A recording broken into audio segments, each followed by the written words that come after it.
But in the real world, as I said, usually if you open newspaper and you watch TV, they also talk about economic cycle, but it is an economic cycle as a fluctuation of real GDP around potential GDP, but they only look at the actual GDP development. Yeah, and I said that, for example, here I got year-to-year change of real GDP. I got here the data for each quarter. So, for example, I compare the fourth quarter of 2020 with fourth quarter 2019. And then you can see the fluctuation. And we said that the recession is when we got 2 quarters decline of GDP. Sometimes, as I said, you can see different type of data, not year to year, but quarter to quarter. Yeah, so it means you compare the fourth quarter of 2020 with third quarter of 2020. Yeah.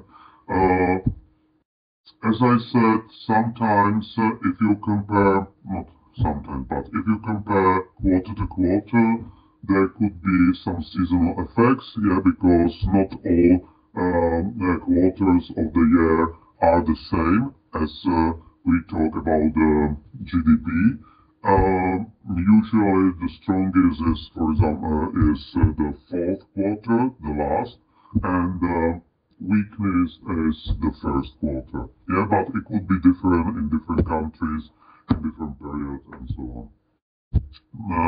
But as I said, to eliminate seasonal effect, sometimes you can find in statistical offices seasonal adjusted GDP, yeah, and they use some econometric model to eliminate seasonal effects, yeah.